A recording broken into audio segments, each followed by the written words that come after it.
PT Pos Indonesia menerapkan Good Corporate Governance atau GCG yang berupa pedoman bagi komisaris dan direksi dalam membuat keputusan dan menjalankan tindakan dengan dilandasi moral yang tinggi, kepatuhan kepada undang-undang yang berlaku, serta kesadaran akan adanya tanggung jawab sosial terhadap pihak yang berkepentingan secara konsisten.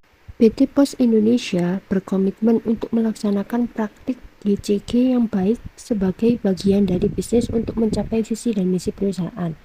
Salah satunya adalah Code of Conduct, di mana komitmen tersebut menjabarkan tata nilai dasar PT Pos Indonesia ke dalam interpretasi perilaku yang terkait dengan etika bisnis dan tata perilaku.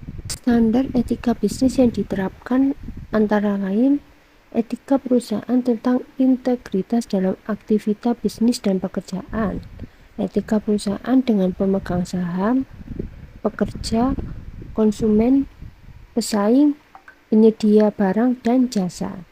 Juga etika perusahaan dalam pengadaan dan kontrak pekerjaan. Kedua, PT Telkom. PT Telkom senantiasa memegang teguh moral dan etika yang merupakan landasan penerapan GCG. Seiring waktu dalam mengelola GCG, maka penerapannya membentuk kesadaran hukum dan menghasilkan karyawan yang peka terhadap tanggung jawab sosial serta dicintai pelanggan. Dalam panduan perilaku Code of Conduct, Telkom memiliki perangkat etika bisnis yang merupakan standar perilaku karyawan dalam berhubungan dengan pelanggan, pemasok, kontraktor, sesama karyawan, dan pihak lain, dan biasanya dilakukan melalui pengiriman materi sosialisasi sekaligus asesmen yang dilaksanakan setiap tahun melalui program survei seluruh karyawan, dilakukan secara online melalui media internet, yang diakhiri dengan pernyataan kesediaan karyawan untuk menjalankan etika bisnis. PB Jarum. Pada beberapa tahun silam, PB Jarum mendapatkan peringatan keras sebab terdapat indikasi bahwa perusahaan ini menggunakan buruh anak-anak untuk melakukan kegiatan di dalam pabrik. Kasus ini pada awalnya diketahui pertama kali ketika Yayasan Lentera Anak melaporkan PB Jarum pada Komisi Perlindungan Anak.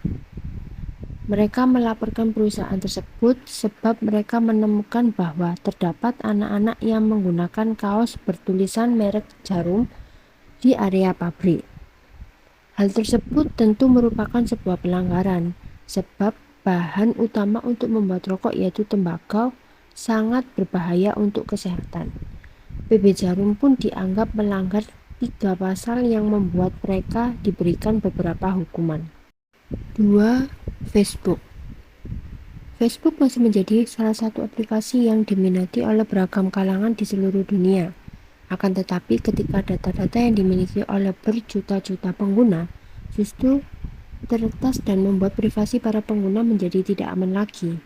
Mereka membuat nama baiknya menjadi begitu buruk di kalangan masyarakat, dan banyak yang mulai meragukan kredibilitas Facebook tersebut.